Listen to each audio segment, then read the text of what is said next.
Meeting will come to order. Good morning to all. Good morning. First item on the agenda is notice of meeting statement by Commissioner Gary Coher. Meeting notice announcing the time and place of August 17th, 2023. Commission meeting was distributed August 15th, 2023 to appropriate media and other groups of individuals who have requested notification. The announcement and agenda was posted at the Department of Disabilities and Special Needs Central Administrative Office and on the website. The public has been notified that accommodations to interpreters, mobility assistance, or other assistance will be provided to individuals with disabilities and special needs if requested in advance. Thank you.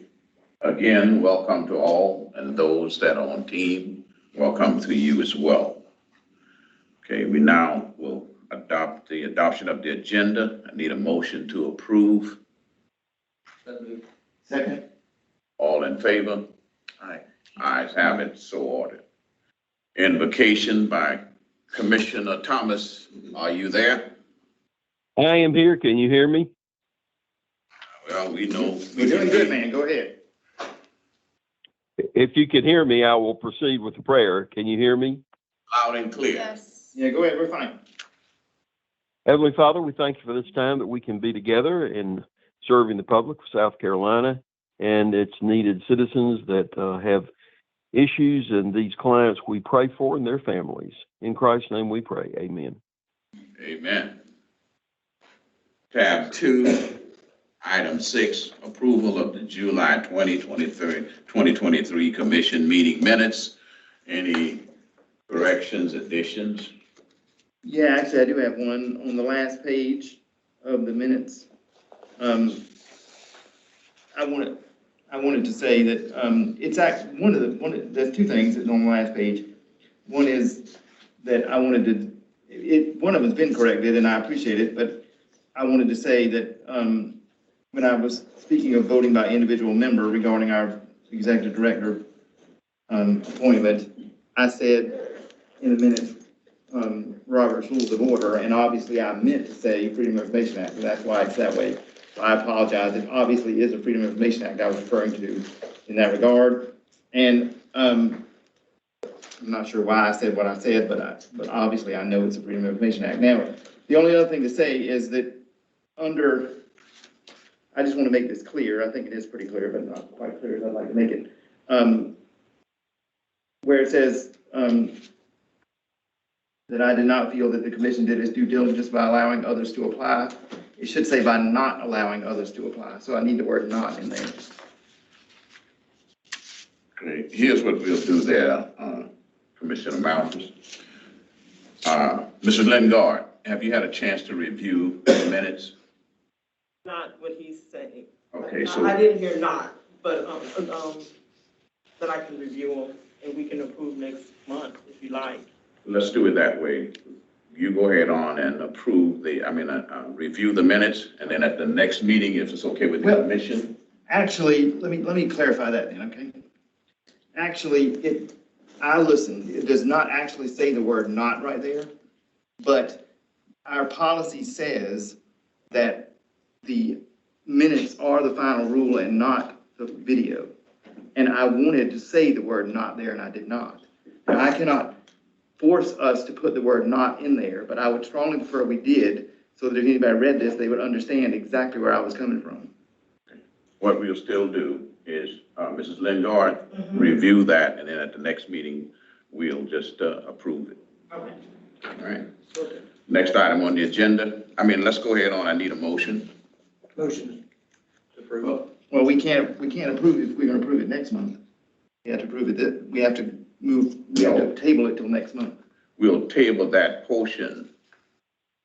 Well, we table the minutes until next month is what you do in that case, because you're not approving the minutes. So we can do that. We have to approve next month both sets. Okay, that's what we'll do it. We'll do it that way. So we'll just, we won't approve the minutes for this month. We'll do it next month after Ms. Lingard had a chance to review everything. Okay, sounds good. Commission update, Commissioner Malthus. Yeah, I do have one update. two updates actually real quick. And by the way, I appreciate the opportunity to be able to have an update like we didn't have last month, but I appreciate you putting it back on there. I had two quick ones. One was, there is a particular article that I read that relates to overcoming difficulties that I would like for anybody listening to me to read. And if you would like to read it, I'm happy to send it to you. If you would just email me through the commission website. It is a very, very good article that I would appreciate anybody with disabilities or anybody who knows anybody with a disability to read. It's a very good article. Just wanted to say that. And the other thing I wanted to say was this, and then on an entirely different subject, I just wanted to commend Ms. Rollison for her service since she's no longer with the commission, since she resigned at the first part of this month. But there, and I do want to commend her obviously for her service, but more than that, there's one sentence in her resignation letter that I think is wonderful that I wanted to read. And it says, my goal at DDSN was to impact system level changes for the betterment of individuals with disabilities in South Carolina. While the systematic changes we made were not always the popular choice, I feel strongly that the commission stepped up and did what was right and necessary to move this agency forward. And I just couldn't agree with that more, and I wanted to say that. And by the same token, I've said this before too, but it's similar, in a similar vein. I truly believe and have for a long time, long before I ever came on this commission, that there is competing interest between those that we serve and the providers that provide those services. And I for one will always side with the interest of those that we serve, that DDSN serves. And I think that's a very important distinction that needs to be made. But that was what I said, not what she said. Thank you. What she said was where I ended. But anyway, that was it. Thank you. All right, thank you. We did have, and I had that as a part of my note with Commissioner Rollinson. You just got in front of me, but I had planned to. Oh, sorry, I didn't recognize realize that because it wasn't on the agenda. No, it didn't have to be, but I was going to recognize it, but that's good. Commissioner Kohler. Yes, I had the opportunity to attend the session by the South Carolina Brain Injury Leadership Council on July the 28th, and it was a wonderful all-day session. I met with Joyce Davis. I want to give her a shout out. She did a great job of organizing and handling all the requirements or all the things that need to be done to make it successful. And I did learn that they receive a $65,000 grant from the commission yearly, and they certainly deserve that. While I was there, I learned a lot about a lot of different acronyms. I found out about the PARI funds, which I think are very important. This is the non-recurring budget item. I think this year is 4.6 million. And these are people who are really in need. They have this major change in their lifestyle or their life in general. Many times they are underinsured or uninsured, and this money is very important to them. So I want to continue to see if we can't provide that. I think that's a legislative item.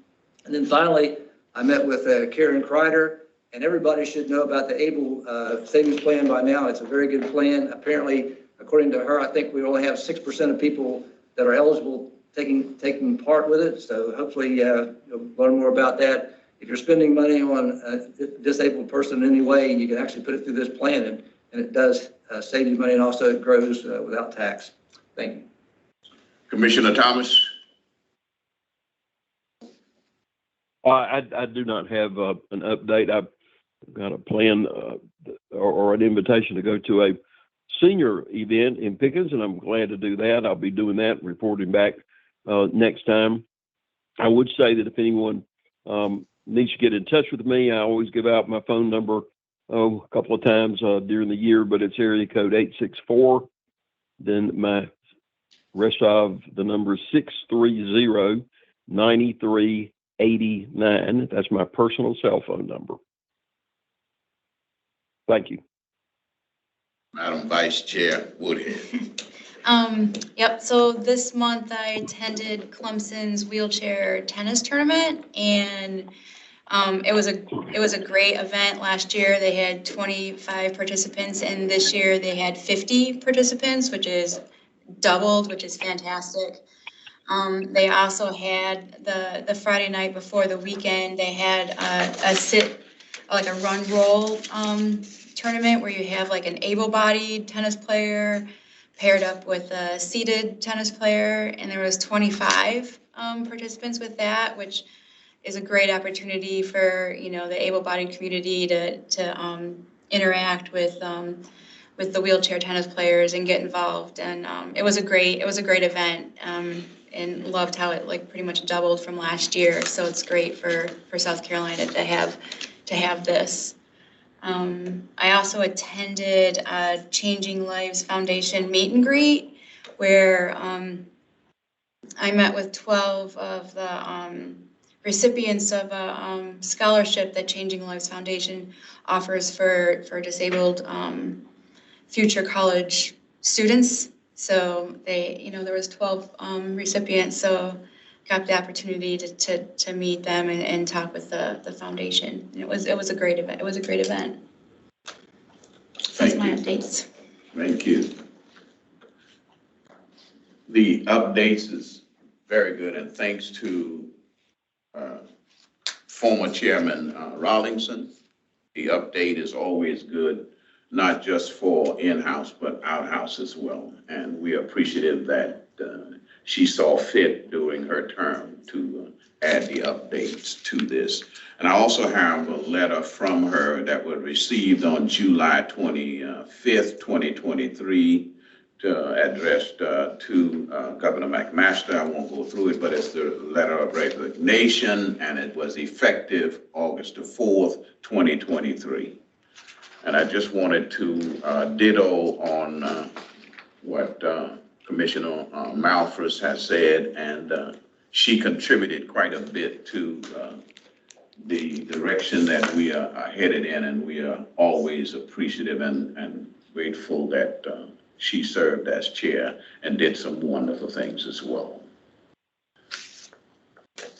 I want to mention, I don't know how many of you are aware that Senator John L. Scott Jr., he passed on last Sunday, and he was a member of the Medical Affairs Committee, which is tied to and responsible for us being commissioners as we currently are. So our condolences goes out to Joan and the entire Scott family. They will be sorely missed. He was a giant. He wasn't that tall, but his word was his word. I knew him personally. If he said yes, it was yes. If he said, well, look like we're gonna have to settle this at midnight, he was gonna be there. That's the kind of guy he was. So our hats off. He was well deserved, well deserved. Next item on the agenda, public input, is Ms. Wendy Bears. Is she online? She is. Ms. Bears, am I pronouncing your name correctly?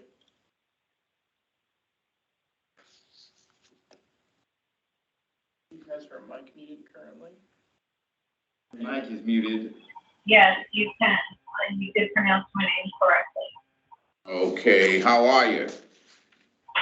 I'm fine, how are you? I'm doing fine. What part of New York you are coming Suffolk from? County, Long Island. Oh, you are there on Long Island. Okay, the Long Island Sound. Welcome to Yes. South Carolina.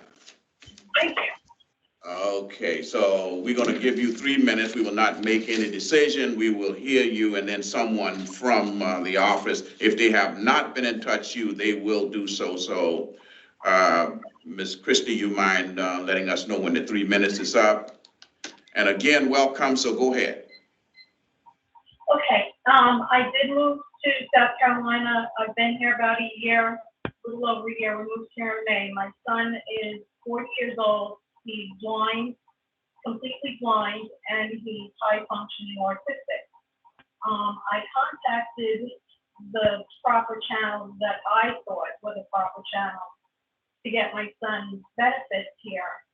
So I contacted South Carolina Department of Disabilities and Special Needs. It took them 8 months to finally approve my son for benefits. Then I got a letter stating he has a case manager. I had to contact the case manager, not them contacting me. When I contacted them, they told me my son was on a list of 12,000 or 13,000 for benefits, which is really pathetic. I've moved to other states. I understand South Carolina is building up and you guys are really have a lot of people moving in and probably a lot of children and adults with disabilities moving in. But for somebody to wait on a list for 12,000, 13,000, something really needs to be done. Then I received a letter stating that I needed to contact Commissions for the Blind to see if they had services for my son. Now, when I was in New York, I thought it was the case manager's responsibility to contact other organizations to find services for my son. I did not know that I had to do the footwork. Then when I went to Commission for the Blind, they obviously didn't have anything for him and gave me other avenues to look into, which basically considered a day rehab facility. My son doesn't want to go to an adult daycare. He's high functioning. He can hold a conversation like any normal person. I just think you guys really need to step it up. You really need to attend or at least honor these people that have disabilities. I know a person moved to a certain location because to get services for their child. That shouldn't be. Service should be available in every district, in every school, in every area of South Carolina. We shouldn't have to move. The services should be there. And I just feel that this needed to be addressed. And so I asked to speak at the meeting. And I appreciate you guys listening. Thank you very, very much. Everything that you've stated will be noted, and someone will be back in touch with you at our earliest convenience, okay? Mr. Chairman, this is Yes. David. Can I say something? Chairman, this is David Thomas speaking. What she has said is resounding to me, because I've been talking about this for 4 years, and I know we went through COVID. We got a problem with getting to the people that really need help. And I don't know where we are in terms of per capita relationship, the number of people we serve relative to other states. It would be awfully interesting to know how many people we do serve. One of the reasons we went to fee for service, from my perspective, it would have been an incentive to the providers to provide services. Now, what she's saying, what her complaint is that she's been put on a long waiting list. And if somehow, I don't know if the mandate has changed, but there was a letter sent out back years ago, back when I went on the commission, and it was a fresh letter that was sent out saying that if you didn't get placed, if you got put on one of the waiting lists and didn't get some provider to pick you up, your loved one, then that person would actually be dropped from the waiting list, which came as a surprise, I think, to most people who got on the waiting list. This whole waiting list issue is something I have pounded on for years now. And it's something that we need to really, really think, are we serving all the people that we can serve conceivably, or is there some blockage somewhere? And every one of us as commissioners need to be very aware of the waiting list problem that people are out there. And it's not like we're able to have all, our 5 entities serve somebody, or the 37 DSNs with their providers, we're not getting to enough people. The question is quantity. Is this just an aberration? And we really get to that 12,000 basically over a period of a year? I don't know. We were headed in the direction up until about a year ago of having an actual staff explanation to the commission about what is going on with the waiting list issue. It's the very heart of what we're supposed to be doing, Mr. Chairman, as you know. And if we're not getting to those folks, we're perhaps serving, let's say, 21,000 clients, and the needed group might be 35,000, bringing you to a higher per capita. And we may be at the low rung of where we should be per capita compared to other states. So I'm not going to leave this issue until I'm removed or have to leave the commission. I don't think we're dealing with the heart of what our task is until we know that we're getting to as many people as conceivable. And somehow she's right. There's a disconnect between the service providers and the number of people being served that are on that waiting list. We got to figure this out. And I hope this will become a goal of the commission this year to understand and then do something about serving everybody that needs help that financially can be done. And I hope all the members of the commission will be with me on this too. And Chairman, I know you're concerned about this also, to get to the bottom of what's happening. And you add on, I don't think she received good help from whoever she was talking to give her guidance. And if they want her to do certain things, they need to be right there at her side saying, here's the number to call. Let's place a conference call to this particular entity, and let's see if we can move your case and your situation along. So that whole complex of caseworker or who is assigned to an individual in the line or in the waiting list to be served, and then finally there's a provider out there that's actually getting that will pick up on the vast majority of individuals on that waiting list. And that's what we were about to do last year. It got postponed, and I understand all the things that were happening and everything. But at some point in time, like, you know, if we're not dealing with this issue, it's just going to keep coming up. And the heart of it is, it's not a DDSN problem so much as it is a universal systemic issue of you've got a certain class of individuals who need to be served. And I don't think we're only serving a fraction of them. They get on a waiting list, perhaps they fall off the waiting list, they don't get served, and it's a tragedy.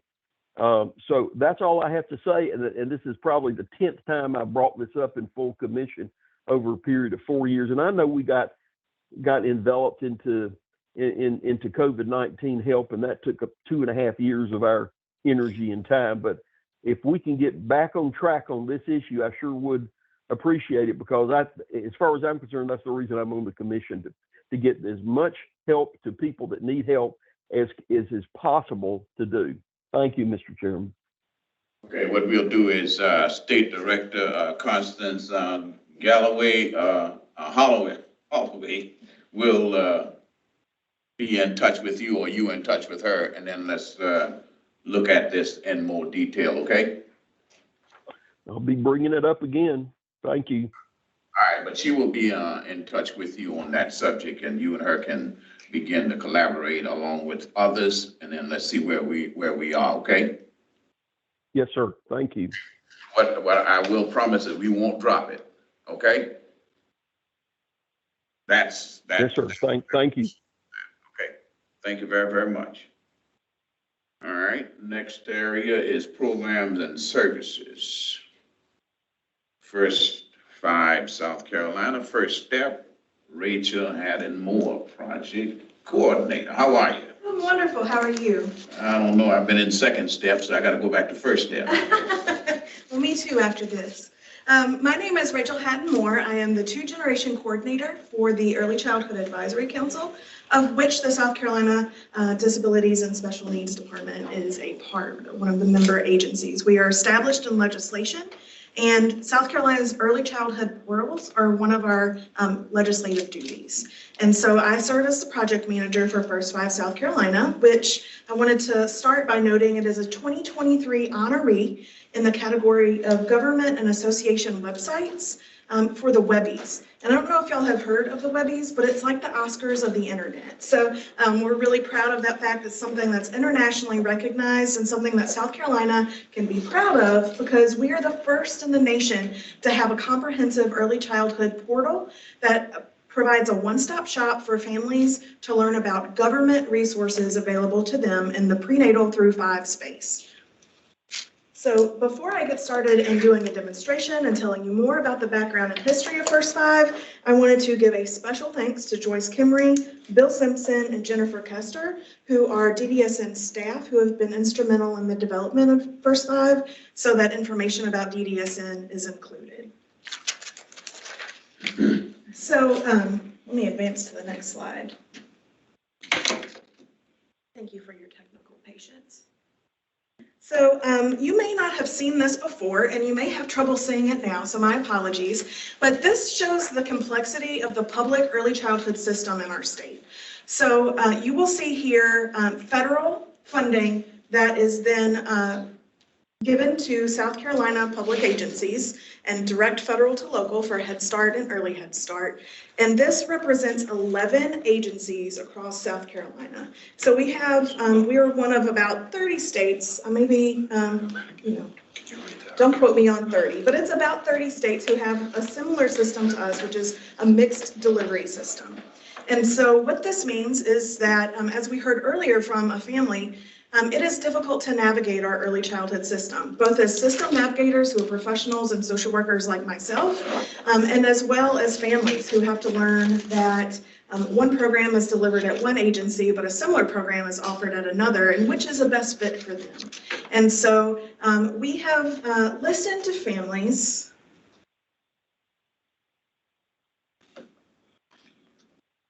We listened to families through an early childhood needs assessment that was funded through the Preschool Development Grant, which is the funder for this project. And we heard from over 2,500 families that told us they were having difficulties finding and accessing services, that it takes forever to be on waiting lists or even learn if they're eligible, because it's in the past, this information was held across all 11 websites. There was no centralized way to easily find out about what the government had to offer for services to assist their families. And one of the things that we heard repeatedly is that families were having to apply many places, many different applications, and had a lot of challenges in duplicating information and having heavy wait times. And so while this is a tool to begin addressing that issue, we took all of that into consideration. And you'll see here also mentioned the South Carolina Family Voice Council. They provided continual feedback throughout the development of First Five as part of human-centered design. So we did test this with families, and it was built for families. And we welcome public system leaders to come speak with the Family Voice Council, who are 20 members from across South Carolina who have children ages birth through 5 and have been constituents and consumers of public benefits. So we share a vision in South Carolina that all children and families are successful. That's part of the 2-generation approach, where we have wraparound services in many different categories. We took the 60 programs represented on that flow of funding and simplified them into 5 categories for families to be able to say, well, I'm looking for this program, and go look specifically in that category. But the eligibility screener that I'll show you also, if they're eligible for something in one category, it shows them all categories. So they're learning about everything available to them in one place.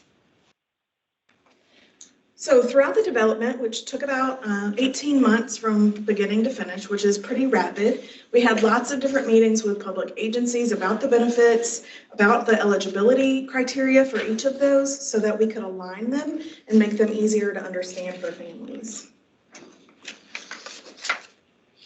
So here you'll see what our main screen on First Five looks like, where we collect family stories. We have information and articles that are from public information, so that families can learn more about things like developmental milestones, early childhood screeners, and navigate to those resources. And they're all vetted resources that are either nonprofit or government resources. So we have front and center how to check your eligibility for these services. And on the main screen, you'll see that we take a few things very seriously, and that is access to data and data security. The families have to consent to sharing their information with the providers, and we want to make sure that that is held and it's FERPA and HIPAA compliant. So this screener works across 5 simple screens and takes 5 minutes or less, usually less, to complete. And I also think it's important to note here that all of First Five has been screened to make sure it's accessible for people with disabilities and is able to be read through a screen reader. So we ask first a child's date of birth, because in the early childhood system, things like BabyNet, things like DD-SN's early intervention, and things like nurse-family partnership, where you have to enroll by your 28th week of gestation, this date of birth is extremely important to find out what you're eligible for. So we start there. Then we know that not every program, especially home visiting programs and things of that nature, are not universally available in every county of the state. And there are different types of providers across each of these counties. And so we ask for address, and we use a geolocator to ensure that what families see is what is particular to their area. So whether you're in Horry County or whether you're in Cherokee, you find out what's in your community. This is the longest screen on First Five, and I know it is pretty lengthy, but when you think about the fact that we aligned criteria for 40 programs and services, we put it in common language for families so that it was easy to understand, and then we vetted that with programs to make sure that it actually represented their eligibility criteria so that it was accurate for families to have their eligibility closely determined. And so it asks things about household circumstances, and some of these are very sensitive things. And so we actually tested this with families to make sure that they felt comfortable with the way questions were asked, that they understood that these were optional, and that this would help them get as close as possible to as many programs as possible. So here we also have a simple income checker. We know that things like Medicaid or WIC are often determined, and SNAP are often determined by levels of income. And this can be confusing for system navigators especially. I remember when I did direct services, I had a bulletin board in my office that had programs, whether they were 213% of federal poverty guidelines or 50%. And so this is also designed as a tool for system navigators and direct service providers to be able to assist families in finding out their eligibility so that they no longer have to keep that updated, because I do. And I work with all of the agencies to make sure that that is updated in real time.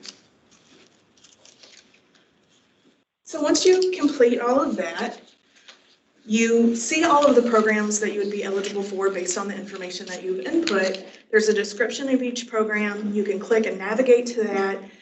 But one of the things we know is that parents with young children especially have a lot of task demands. They have a 2-year-old, and then they have, running around at their feet. And so they don't have a lot of time necessarily to read through all of these and go ahead and apply. So what we have here is a way at the bottom for them to have the results emailed to them to look back later when they have time, and then they can go ahead and apply to these that are what we call above the line. So we are in a continual build phase, but we believe in serving families and starting where we are. So currently there are 29 programs on the common application, and we have plans to continually add more throughout the remainder of our duties to First Five, which is continual. So when you look at below the line, all of that information is still there. The contact information for these programs is there. So families are able to select which options are best for them and navigate to those and begin the enrollment process.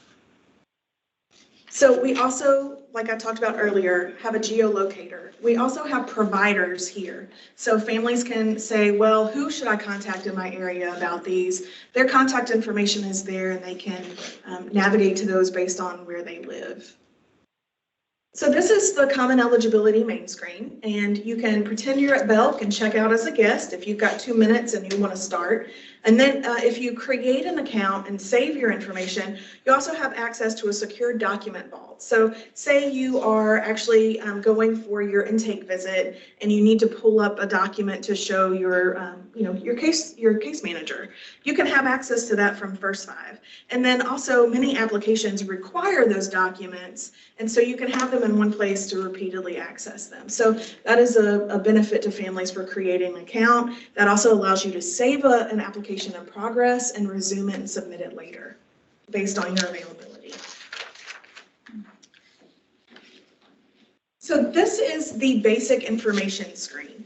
This helps us align the information that's on all of the applications as a common element. So when you enter your basic information and you enter the basic information of your children, it auto-populates to all of the applications so that you don't have to duplicate those entries.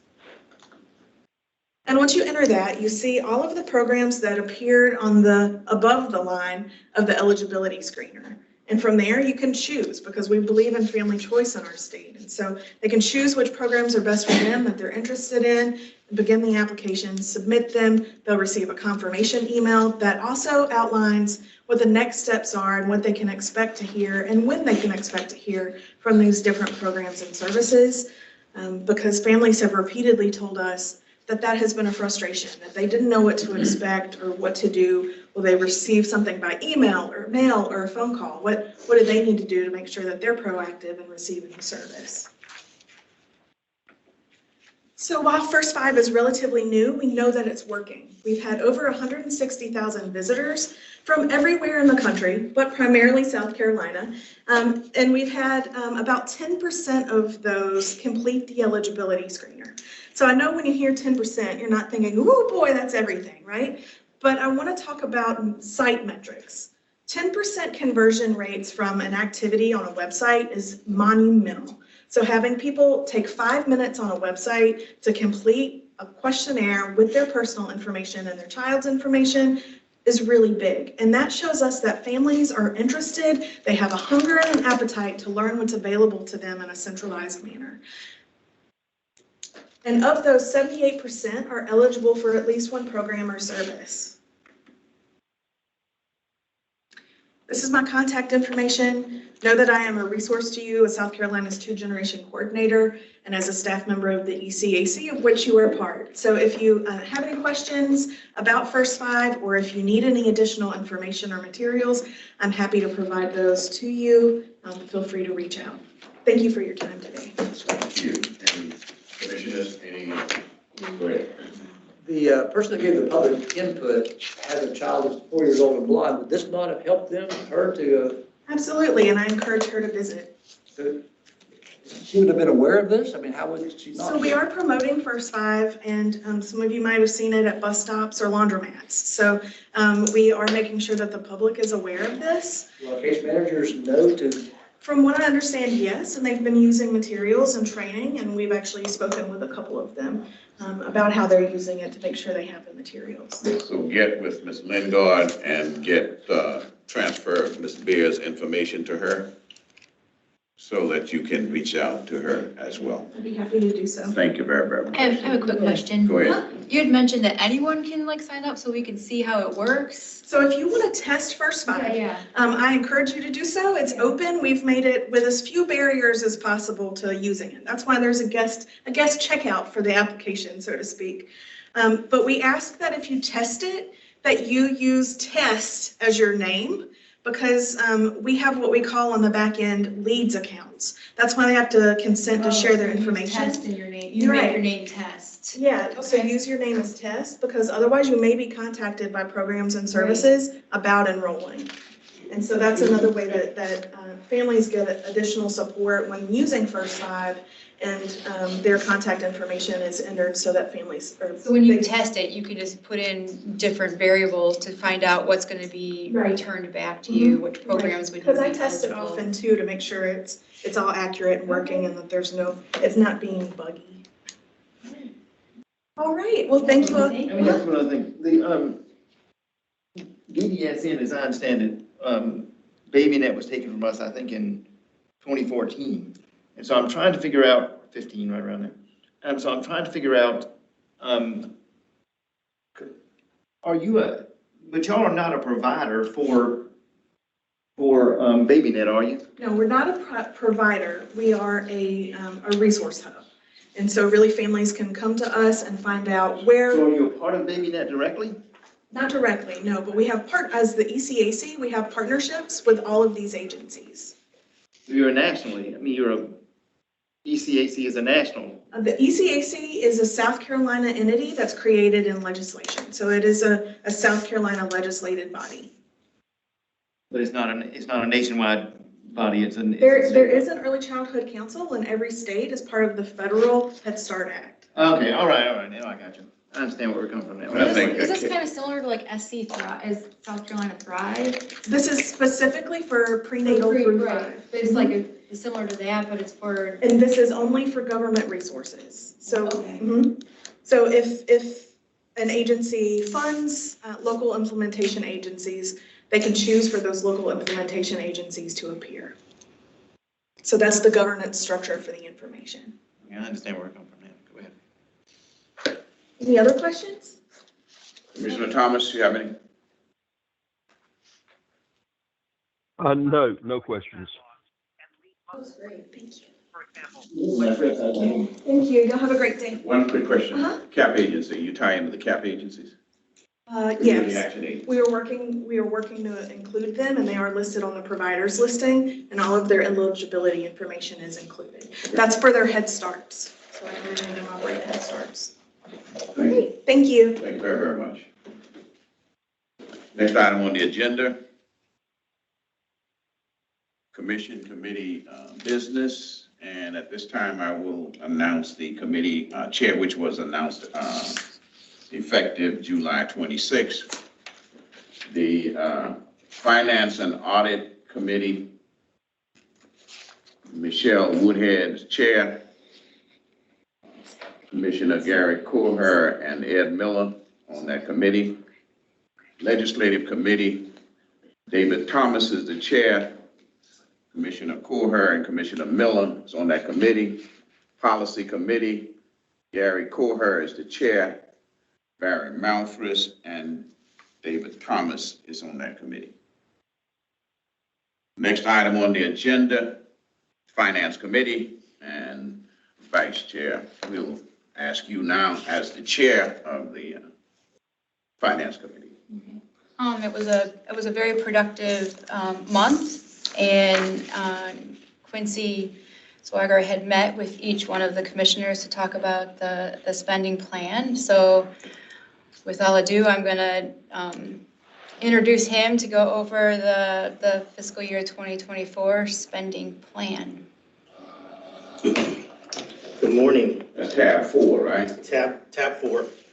So under that tab, you'll see the proposed fiscal year 24 spending plan. This looks a little different than last year's.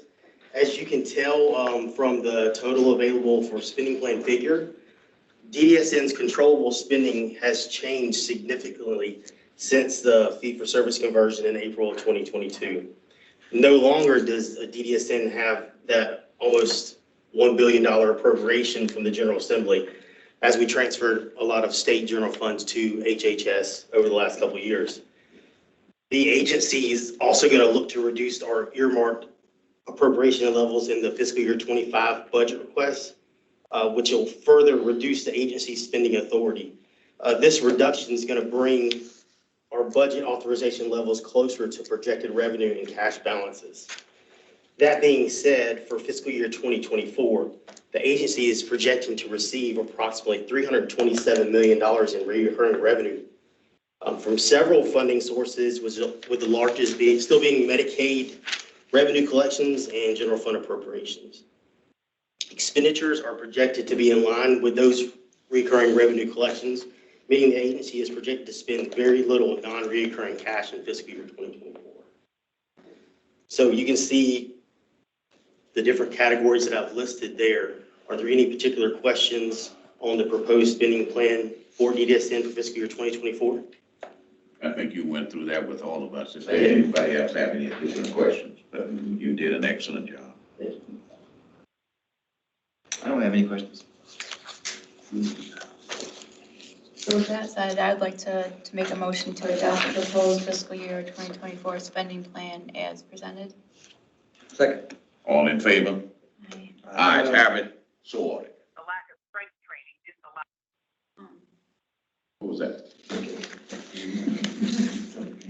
Oh, So while you're on the hot seat, then I'll just keep you up there so we can talk about the contracts, year yeah. 2024 contracts. So under tab 5, you'll see the proposed fiscal year 2024 contract renewals that were included as part of the figures in the proposed and now approved spending plan. These contracts are broken down similar to the way we did it last year. I will note some of these amounts could change depending on what DHHS does with rates based on the cost of living adjustments, which normally occur in late October, early November. So I'll ask if there are any questions on the contract, fiscal year 24 contract renewals based on how it's presented in that spreadsheet. I just had one quick question, and that was, or comment, I guess, more than question, is, I don't think it was last month. I think we were preoccupied last month. I think it was the month before that I asked that we look into the interagency contracts that we have, and they aren't listed here. So I was just wondering if at some point in the next month or two, you could bring those to us. Yeah, I can include the administrative contracts. A lot of those contracts aren't up for approval because they cross fiscal years. They might already be a PO issued or a state. Yeah, I can definitely present them as part of the contract report next month and include expenditures as well as what we've spent year to date on all these contracts.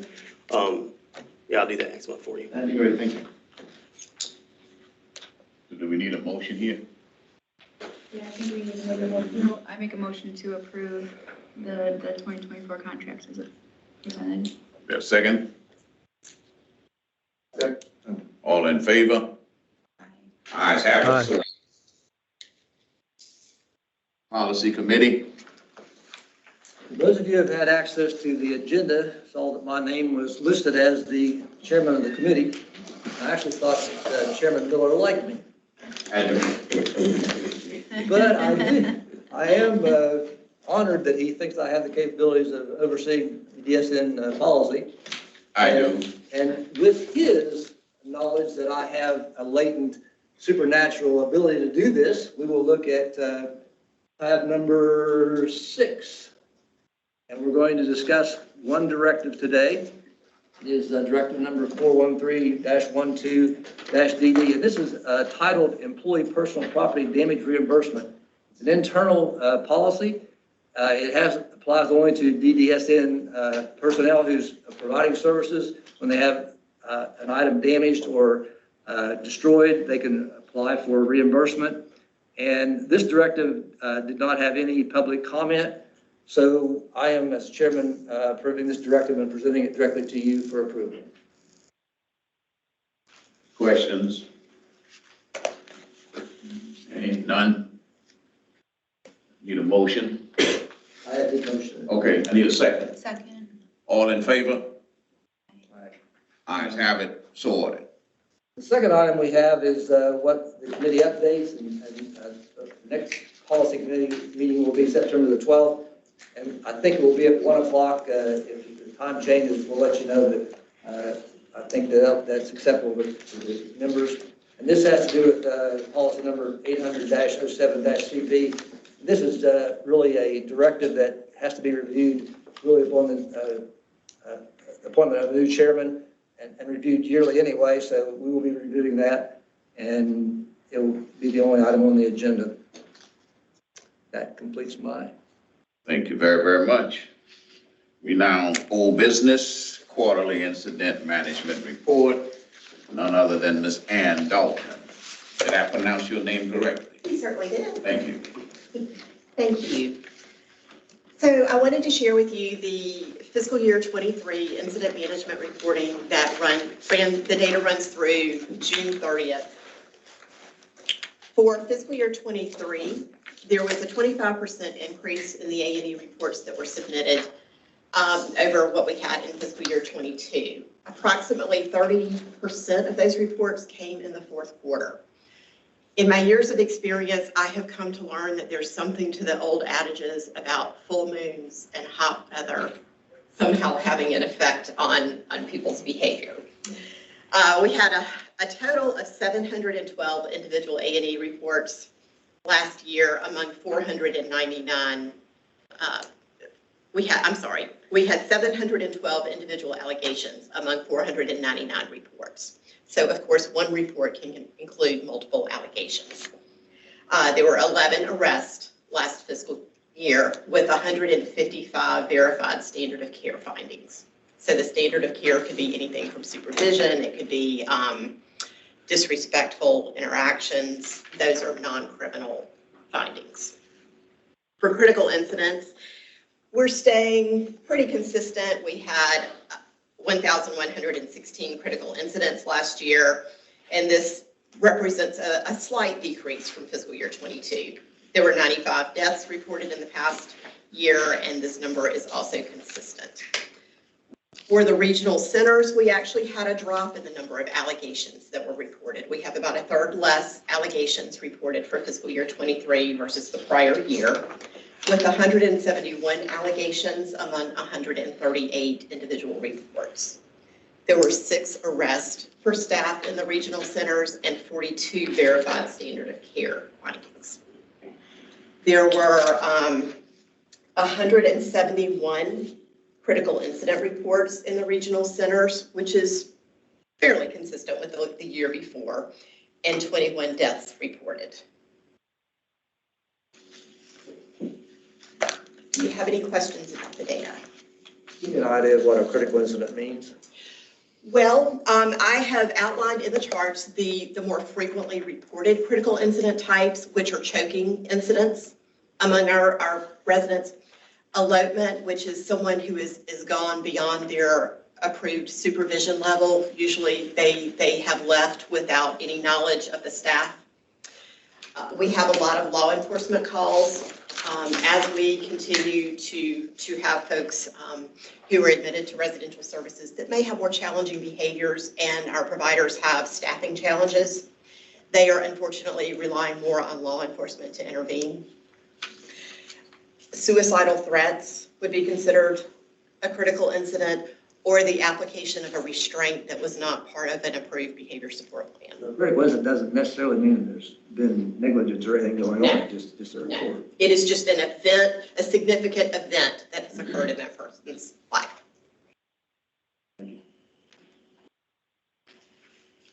Any other questions? As a side note, I wanted to mention that we have 3 new staff joining the quality management team today. I'm very excited about that. These are well-experienced ladies, and they have many years of service within the provider system, or they in some way have interacted with DDSN. So I think they'll be a great asset to our team, and wanted to welcome them.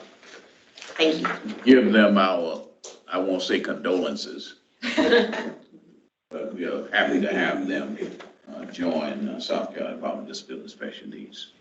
Thank you. Okay, next item on the agenda.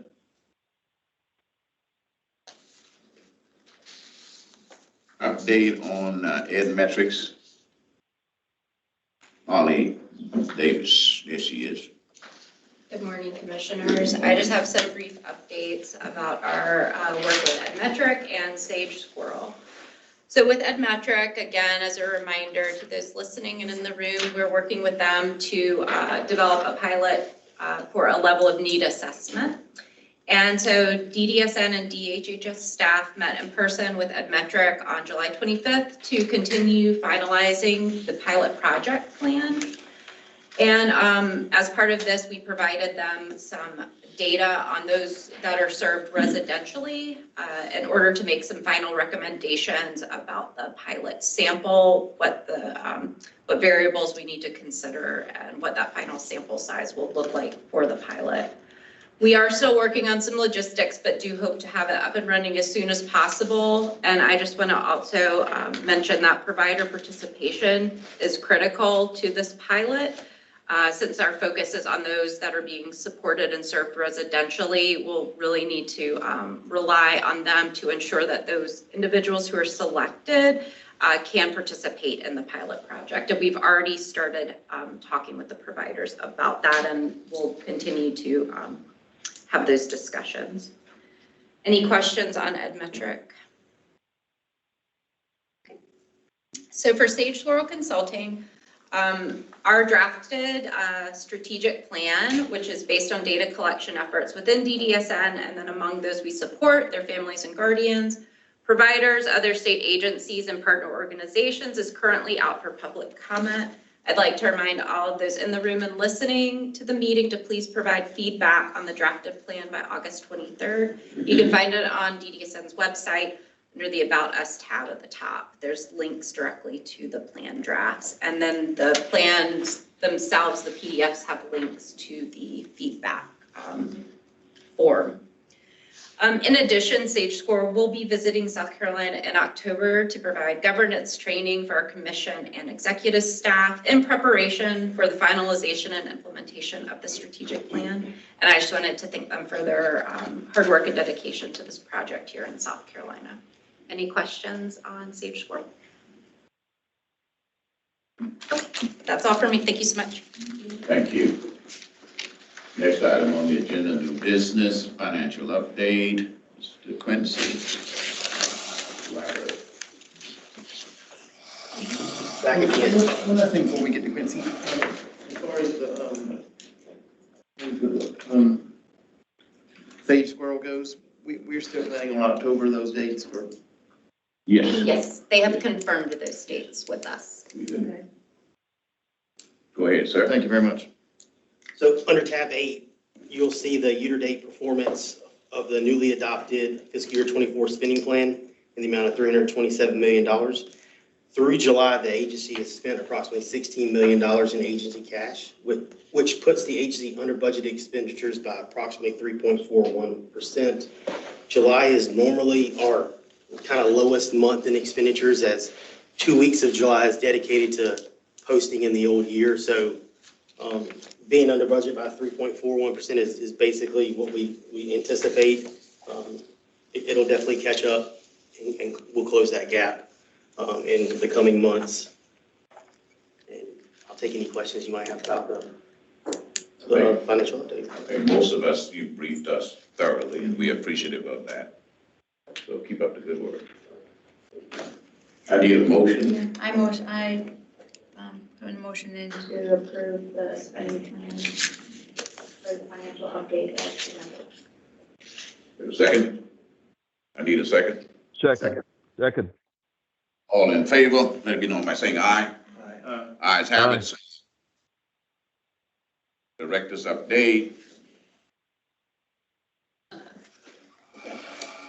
Good morning again. I've been asked to provide the director's update today for y'all as well. I thank you again for giving me a few moments to talk about some of the exciting things that are going on at DDSN. So for employee spotlights this month, we're going to highlight some staffers from Midland Center. Evelyn Watts is a food service specialist 3 and has been with Midland Center for 40 years, She's one of the most dedicated staffers and goes above and beyond to ensure that the units receive their required daily meal supplements and weekly deliveries. She shows great confidence and knowledge in the food service department, and is highly passionate, hardworking, and humble. Jeff Howard Williams is a DSP2 in the Juniper unit at Midlands and has been with Midland Center for more than 4 years. He is also very dedicated and dependable. He allows consumers to be independent by offering them choices for activities and helping them realize the freedom and opportunities they have. During the exit conference for a recent recertification survey, the team leader praised Howard for his positive consumer interactions.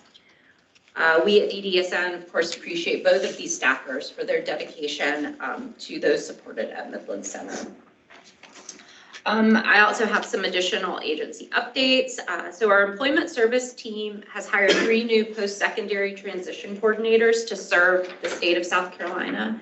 They collaborate with other state agencies to assist students with achieving their goals by facilitating seamless transitions for eligible students from high school into adult life. This involves providing them necessary information, referrals, and other supports to promote positive outcomes post-high school. The new team has been attending back-to-school events around the state for outreach and resource sharing. Additionally, we're continuing to see updates and projects across our regional centers. At Coastal, they're completing floor replacements in multiple buildings. At Midland, they're doing some repairs to a dental clinic that was flooded, as well as some ceiling repairs and replacements. At PD, there is a project ongoing to update the front security gate. And at Witten, there's currently a bathroom renovation project in the works, as well as a roof replacement project and replacement of lighting. Our autism division has continued training law enforcement with a recent training with the Rock Hill Police Department. DDSN staff will also be completing our agency accountability report for the South Carolina legislature within the next month. So last year we spent a lot of time, and I can speak to that personally, on refining the measures to report on for fiscal year 2023, so the fiscal year that just ended in June. And so we expect the process to be pretty smooth and really shine a positive light on our agency's progress over the last year. I'd also like to quickly mention next month's golf tournament, which is put on by the Parents and Guardians Association of Coastal Center. The center is fortunate to have such a great parents group, and this annual tournament is their biggest fundraiser, with all the proceeds going to benefit the consumers supported at Coastal Center. The tournament is scheduled for Saturday, September 9th, and we've been promoting it in the Charleston area, as well as on DDSN social media. Lastly, I'd like to note that we will be hosting 4 meet and greets with our DSM boards this fall at our regional centers. The goal of these meetings is to increase communication so we're better able to understand and assist with needs. The first of these is scheduled at Witten Center next month, and we really look forward to these upcoming meet and greets with our across the state. So that's all I have, unless you'll have questions. You good? Thank you very, very much. Let me just take this opportunity to thank the entire executive staff, down to the person that's carrying the broom and the mop. We commend you as commissioners that you're doing a great job. How do we know that? Well, my phone haven't been ringing with a bunch of negatives, so thank you very, very much, and continue to do what you're doing on behalf of those with disabilities and special needs. Just wanted to make that point. Thank you, thank you, thank you. So next month, I hope my phone don't ring again. Okay. Next regular meeting is September 21 and 23. I need a motion to adjourn. Any other business to be discussed? If not, I need a motion to adjourn. I move we adjourn. All the way from Greenville, South Carolina. Gotta get a second. Second. All in favor, aye, and ayes have it, so ordered. Meeting is adjourned.